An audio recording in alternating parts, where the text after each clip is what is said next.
Hello everyone, my name is Swati, your English educator from Magnet Brains. Welcome. Now in the last video we finished Gopal and the Hilsa fish, which is the third chapter from the book Honeycomb. अब हम करने जा रहे हैं a poem which is in the same chapter, The Shed. Now what is a shed? Shed क्या होता है? जहाँ पे हम usually अपनी चीज़ें स्टोर करते हैं या चीज़ें रखते हैं, कोई भी animals हुई, things हुए, tools हुए, ये सब हम वहाँ पे रखते हैं, which is ऊपर से covered, right? It is not necessary that it has to be a very big space. It can be a small space, it can be dirty, it can be clean, it can be anything. So now as we look at these images, I have got a few pictures of like this is a grains shed जहाँ पे हम अपनी पूरी grains को store करते हैं. This is an animal shed. It can be, like all the cows are here, cows, horses and all. This is a tool shed. जहाँ पे usually जो हम garage में काम करते हैं या जो mechanics होते हैं उनके पास हमेशा इस तरीके की एक place होती है. And then this is an abandoned shed. What is an abandoned shed? मतलब जहाँ पे कोई जाता नहीं है, जो एकदम अलग हटके है, isolated है, जहाँ पे कभी कभी हमको रात में जाने में काफ़ी डर भी लगता है. So now we are about to start with our poem The Shed, which is written by Frank Flynn. Okay, and the shed, as we know, it's a small room away from the main house used to store or keep grains, things, animals, tools, vehicles, etc. Now when you see something like this, an image like a shed which is totally isolated, जो एकदम अलग से है, जहाँ कोई आता जाता नहीं है, जिसके दरवाज़ों पे बहुत सारे जाले हैं और जहाँ अंदर पे बहुत सारी इंसेक्ट्स की आवाज़ आती रहती है. Would you like to go there अकेले, वो भी रात में?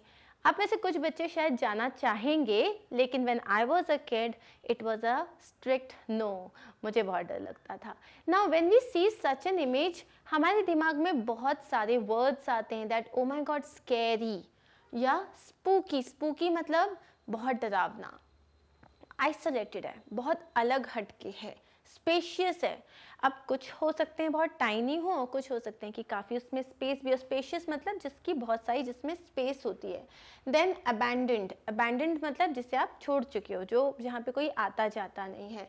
देन स्टफ्ड, हो सकता है वो बहुत भरा हुआ हो, मतलब उसमें काफ़ी सारा सामान फिल हो. Then ghostly. Ghostly is again scary, जहाँ पे घोस्ट रहता हो. और इट्स क्रीपी. क्रीपी मतलब वियर्ड. कुछ जगह देखते हैं ना हम, हमें नेगेटिव वाइब्रेशंस आती है, हमें ऐसा लगता है नहीं, I don't want to go there. कुछ जगह बहुत जिसमें सनलाइट होती है, जहाँ पे बहुत हैप्पी फीलिंग आती है, हमें वहाँ से पॉजिटिव वाइब्स आती हैं. So there are certain times जहाँ पे कुछ प्लेसेस होती हैं जो हमारे घर के बहुत पास भी होती हैं, लेकिन we do not want to go there. It takes a lot of courage. So before we move ahead, let's know a little bit about our poet. So our poet is Mr. Frank Flynn.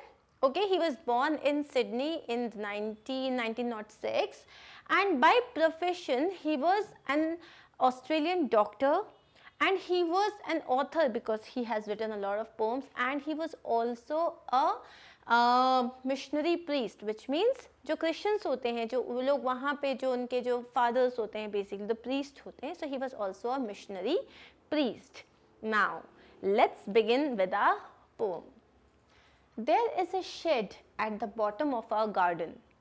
Now who is talking about it? This is the poet who is narrating the entire poem. There is a shed at the bottom of a garden. मतलब हमारे garden के एकदम नीचे, मतलब नीचे garden के नीचे, मतलब एकदम जो आखिरी कोने में there is a shed with a spider's web hanging across the door. और जिसका जो मेन दरवाज़ा है उसमें एक बहुत बड़ा सा मकड़ी का जाला है. The hinges are rusty and creak in the wind. अब जो उसके जो hinges हैं, hinges मतलब a type of joint that attach two things together while allowing limited movement. जैसे जो हमारा जो दरवाज़ा होता है वो दीवार में, दरवाजे और दीवार के बीच में जो हिंज होता है, मतलब जो कनेक्टिविटी होती है जिससे वो दरवाज़ा जुड़ा हुआ रहता है. सो जो उसके हिंजेस जो हैं वो रस्टी हैं, मतलब उसमें पूरी रस्ट लगी हुई है, जंग लगी हुई है उसमें. And creek in the wind मतलब जब हवा चलती है तो वो होते हैं ना कुछ जो हॉरर मूवीज़ में जैसे दिखाते हैं, उसमें से एक बहुत ही ज़्यादा क्रीपी सी आवाज़ आती है. So it makes a lot of noise जब वो विंड में खुलता है या बंद होता है. When I am in bed, I lie and I listen. जब मैं यूजुअली अपने बेड पे लेटा हुआ होता हूँ रात के टाइम, तब मैं सुनता हूँ. I'll open that door one day. देखना, मैं किसी दिन उस डोर को ज़रूर खोलूँगा. I'll open that door one day. So here our poet is saying that there is a place very close at the end of the garden, okay, around his house at the end of the garden, जहाँ पे it's a shed and it is very creepy. वो बहुत पुराना है, it is almost abandoned, क्योंकि उसके पूरे दरवाज़ों पे जाले लगे हुए हैं और वहाँ से मतलब उसका जो है पूरा रस्टेड है ऑब्वियसली, मतलब बहुत टाइम से यूज़ नहीं हुआ है. Now let's move ahead. There is a dusty old window around at the side. So उसके एक साइड में एक बहुत ही डस्टी ओल्ड विंडो है with 3 cracked panes of glass. अब जो विंडो है उसमें जो उसके जो ग्लासेस हैं, मतलब जो उसकी जो खिड़की का जो पूरा जो कांच है वो टूटे हुए हैं. Panes of glass means window का जो पूरा फ्रेम होता है, that is panes of glass. I often think there is someone staring at me. जब भी मैं उस जगह को क्रॉस करता हूँ मुझे लगता है कोई मुझे देख रहा है. Each time that I pass I'll peep through that window one day. So every time I pass that window, मुझे लगता है कि कोई उसके अंदर से मुझे देख रहा है. But one day I'll peep through that window one day. मतलब एक दिन मैं उस विंडो से ज़रूर झांकूंगा. Peep मतलब आप उस चीज़ में थोड़ा सा देख रहे हो, मतलब आप पूरा अंदर एकदम खोल के नहीं देख रहे, लेकिन आपने हल्का सा झांका कि है क्या अंदर. ओके, सो ये जो पोएट है वो हमें क्या बोल रहा है कि वो बहुत करेजियस साउंड कर रहा है कि उसकी जो विंडो पेन्स हैं वो टूटी हुई है, कांच उसमें से 3 टूटे हुए हैं, और जब भी मैं उसे क्रॉस करता हूँ ऐसा लगता है मुझे अंदर से कोई देख रहा है, लेकिन एक दिन मैं ज़रूर उस विंडो से अंदर झांकूंगा. My brother says there is a ghost in the shed. अब उनके भाई क्या बोल रहे हैं कि अंदर जो है एक घोस्ट है. Who hides under the rotten floorboards. मतलब, और वो जो भूत है वो कहाँ पे छुपा हुआ है, तो जो मतलब जो बोर्ड है, मतलब फ्लोर बोर्ड, मतलब जो उसकी जो नीचे जो ज़मीन है उसमें लकड़ी के बोर्ड्स लगे हुए हैं. उन बोर्ड्स, अब वो रॉटन है, मतलब जब आप बहुत टाइम तक लकड़ी का केयर नहीं करो तो उसमें कीड़े लग जाते हैं, या मान लो वो गीला हो गया तो वो सड़ने लग जाता है, तो उसको बोलते हैं रॉटन फ्लोर बोर्ड. तो वो जो है उस रॉटन फ्लोर बोर्ड्स के नीचे में है. And if I ever dare to set foot inside, he will jump out and chop off my head. और if I will ever dare to set my foot inside, मतलब अगर मैं उसमें कभी भी अंदर जाने की कोशिश करूँगा, he will jump out. वो जो rotten floorboards के नीचे जो भूत छुपा हुआ है, he will jump out and chop off my head. और वो मेरा गला काट देगा. But I will take a peek one day. लेकिन एक दिन मैं ज़रूर अंदर झांकूंगा. I know that there isn't really a ghost. अब हमें पोएट क्या बता रहा है कि उसे पता है उसके अंदर कोई घोस्ट नहीं है. My brother tells lies to keep the shed for his den. मेरा जो भाई है वो मुझे सिर्फ झूठ बोल रहा है. क्यों झूठ बोल रहा है? ताकि वो जो पूरी जगह है वो उसकी रहे. मे बी अंदर वो अपने आराम से बैठ के बुक पढ़ता होगा, या वो अंदर जो है वो अपने पर्सनल काम करता होगा, उसको वो पूरी जगह उसके लिए चाहिए.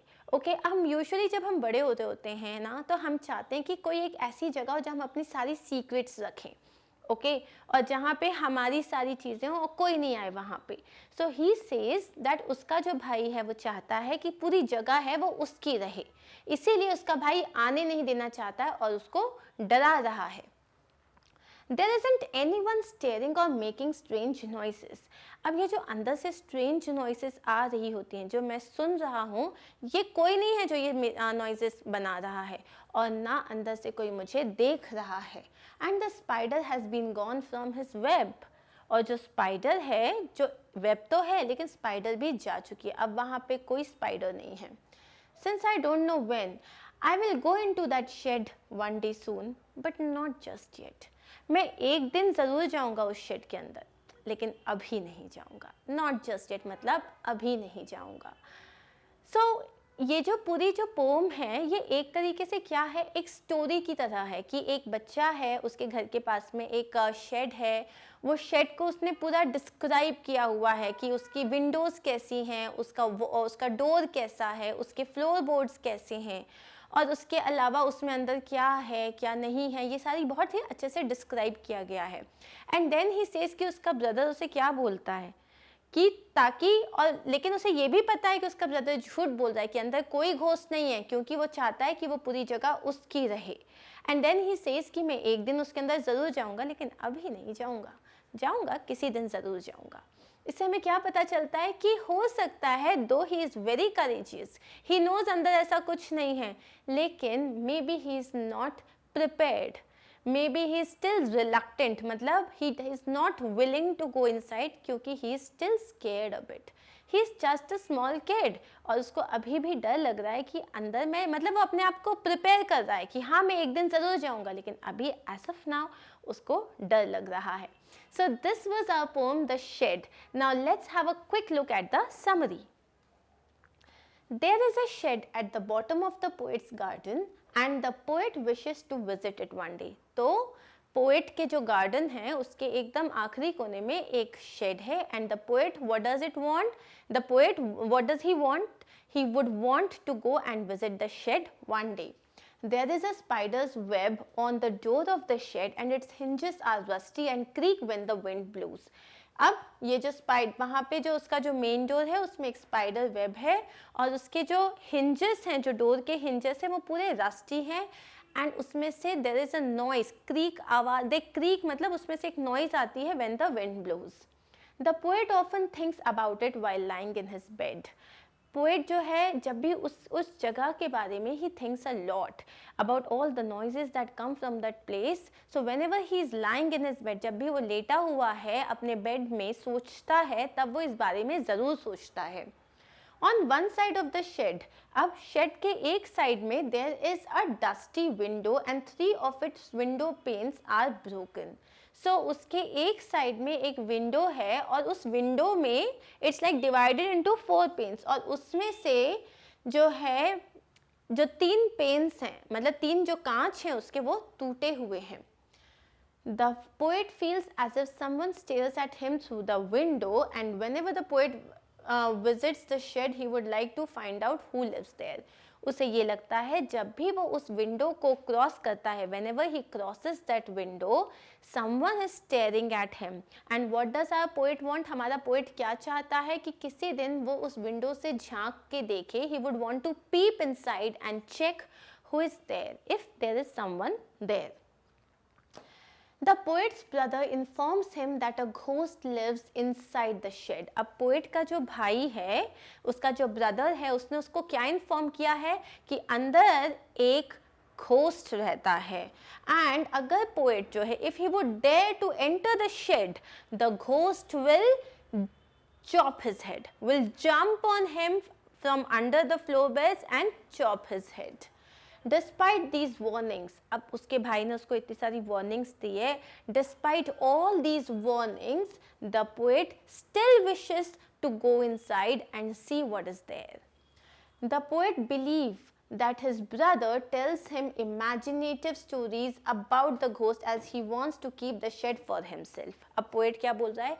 He believes जो पूरा अंदर का जो पूरा जो शेड है उसके अंदर कुछ नहीं है, एंड उसका भाई उसको सिर्फ ये डरावनी स्टोरीज बता रहा है ताकि वो पूरी प्लेस सिर्फ उसकी रहे और पोएट के साथ उसको शेयर नहीं करना पड़े.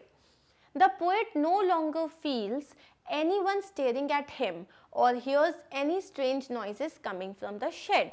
अब पोएट को he doesn't feel any more कि अब जो है कोई उसको देख रहा है या उसके अंदर से कोई आवाज़ें आ रही है, and even believes that the spider too is no longer there. वो जो स्पाइडर भी है इट हैज़ लॉन्ग गॉन. अब वेब तो है लेकिन there is no spider.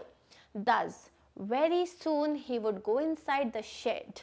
He is still waiting for the right time to come as he is reluctant to go inside. वो आज भी he is waiting for the right time because he is not sure whether he still has a lot of courage to go inside and check. अगर उसके अंदर भूत निकला तो, अगर literally फ्लोर बोर्ड के नीचे से भूत आया और उसने उसका हेड चॉप कर दिया तो.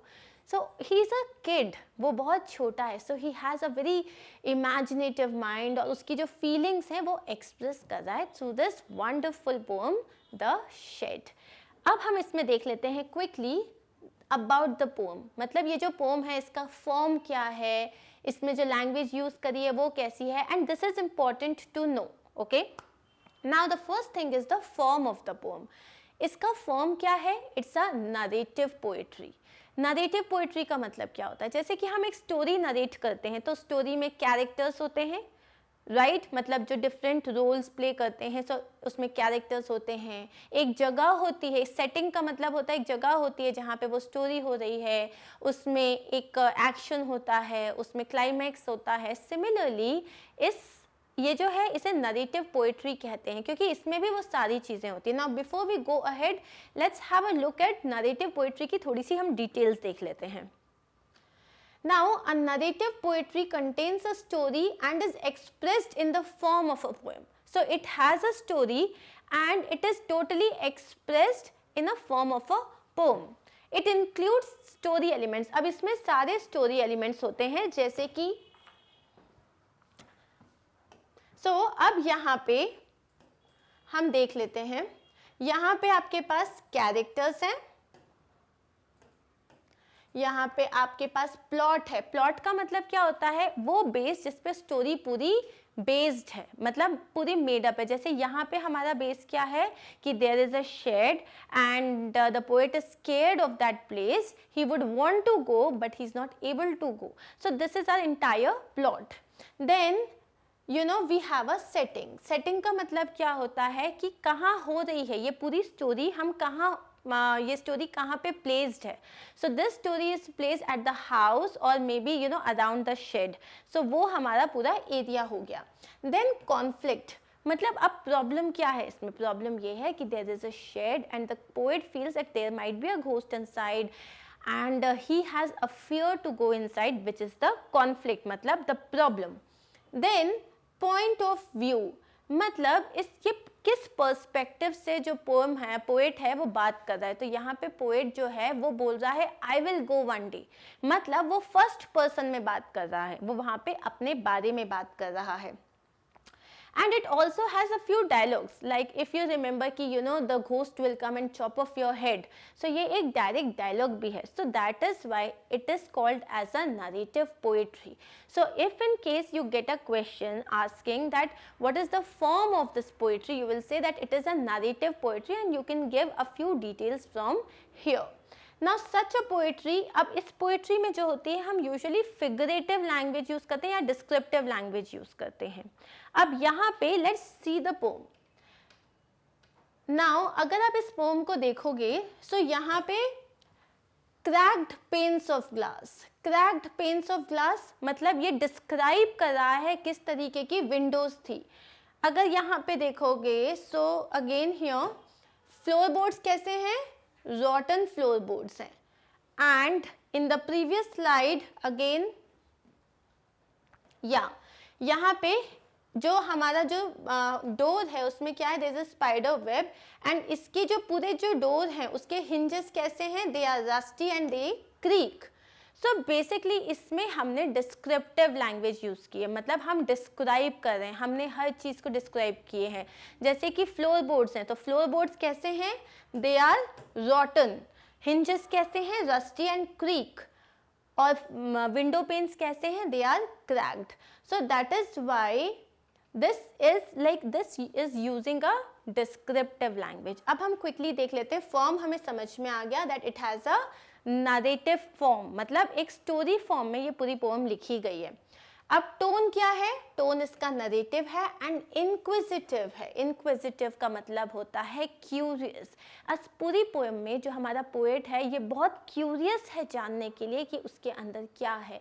क्या literally there is someone who is staring at him और you know there is somebody under the rotten floorboards. So he is very curious. At the same time he is a bit scared as well. Now अब इसमें जो इसकी जो rhythm है और इसकी जो रिचनेस है लैंग्वेज की वो बहुत इम्प्रेस करती है, उसकी वजह से इसको पढ़ने में बहुत मज़ा आता है. अब इसका मूड कैसा है? Obviously the mood is like fearful, क्योंकि जितने भी वर्ड्स यूज किए गए हैं वो बहुत ही हॉरिफिक वर्ड्स हैं, सो इसलिए इसका जो मूड है वो fearful है लेकिन क्यूरियस भी है, मतलब he is also scared and he is curious. Then theme क्या है? Of course curiosity and wonderment, मतलब इस पूरी पोम में हम देखेंगे कि इसमें it is filled with curiosity, वो जानना चाहता है, हर लाइन में, हर स्टैंजा की लास्ट लाइन में उसने अपनी क्यूरियोसिटी शो करी है, और इसी साथ में who is also wonder, he wonders अंदर क्या है, सो इसमें वंडरमेंट भी है। What is the motive? Motive is कि बस पोएट आपको एक तो ये बताना चाहता है what is a shed, what kind of a place is a shed, and he wants to show you how curious are kids to know कि नई नई चीज़ों को देखने में बच्चों को बहुत मज़ा आता है, and they are very curious to know about these things. Now let's have a look at the question answers. So अब हम क्विकली इसके क्वेश्चन आंसर्स देख लेते हैं, हार्डली इसमें हमारे पास 4-5 क्वेश्चंस हैं, सो हम इसको बहुत जल्दी फिनिश कर लेंगे। The first question is who is the speaker in the poem. अब इसने हर जगह लिखा है I will go there one day, I will go there one day, but कहीं पे भी इट इज नॉट मेंशन कि ये पोएट ने लिखा है, but since the poet is Frank Flynn, so we assume that this story, this poem has been written by the poet himself, and that is how we have framed our answer. जो speaker है poem का वो poet है, who is the poet? Frank Flynn, right? Simple answer, the speaker of the poet is the speaker of the poem is the poet Frank Flynn. Now let's see this one. Is he or she afraid or curious or both? Now क्या तुम्हें लगता है the one who has written the entire poem और जिसके बारे में हम बात कर रहे हैं, क्या वो curious है या वो afraid है? अब as per the poem obviously वो क्यूरियस तो है क्योंकि उसको जानना है अंदर क्या है, but at the same time वो अफ्रेड है बिकॉज उसके भाई ने क्या बोला है कि अंदर एक घोस्ट है, and at the end of this poem he even says that I want to go but not now. So how would we frame this answer? The speaker seems to be both curious and as well as afraid to go inside the shed. He is both curious as well as scared. अब पहले हम बताएंगे how is he curious. He is curious to know what was inside it. So ये हो गई तुम्हारी curiosity का answer कि ये क्यों क्यूरियस है, क्योंकि उसको जानना है अंदर क्या है। एट द सेम टाइम, अब स्केर्ड क्यों है? At the same time he feels that someone is staring at him. The spider webs, the cracked window, the rotten floorboards and the strange noises scared him. So he is both curious and he is scared. Please understand how do we write this answer. तो ये जो answer है इसका first point होगा कि yes he is scared as well as he is curious. Why is he curious? He is curious because he wants to know what is there inside the shed. And why is he scared? Because he thinks that somebody is staring at him, and all the things like the spider's web, the broken window panes, the creak sound, the rotten floorboards, everything scares him, and that is it. So you just understand, जैसे if you feel कि यार ये answer तो बहुत बड़ा है या मुझे याद नहीं हो रहा है, just divide that answer into parts and understand it rather than learning. रट्टा मत मारो, समझो, and you would be able to write it. Now the next one is what is he or she planning to do soon. So जो हमारी जो ये pome है इसमें पोएट क्या करने वाला है, क्या करने का सोच रहा है? क्या करने का सोच रहा है? He is planning to visit the shed one day. So he plans to go inside the shed and reveal the mystery behind it someday. So वो क्या कर रहा है? He plans to visit the shed और उसके अंदर की जो भी ये मिस्ट्री है उसको वो एक दिन रिवील करना चाहता है। रिवील का मतलब ओपन करना चाहता है। The next question is, but not just yet, suggests doubt, fear, hesitation, laziness or something else. Choose the word which seems right to you. Tell others why you choose it. But not just yet, which was the last line of our poem. क्या suggest करता है ये? Does it suggest कि poet जो है वो lazy है, अरे कौन जाए? Or he is like hesitated कि यार मैं जाऊँ या नहीं जाऊँ, or he is in a doubt. और it is fear.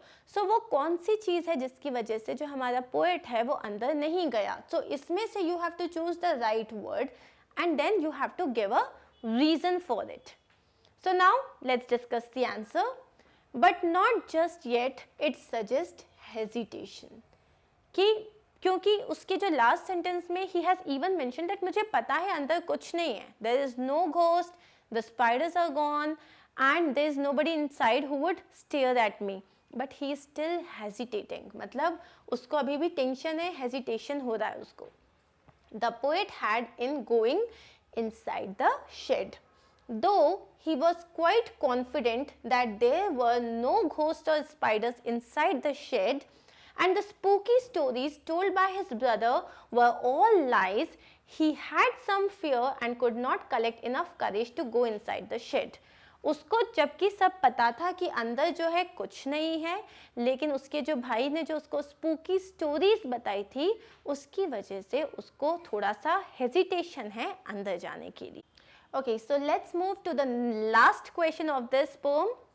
Is there a room in your house or a house in your neighborhood or locality where you would rather not go alone and never at night?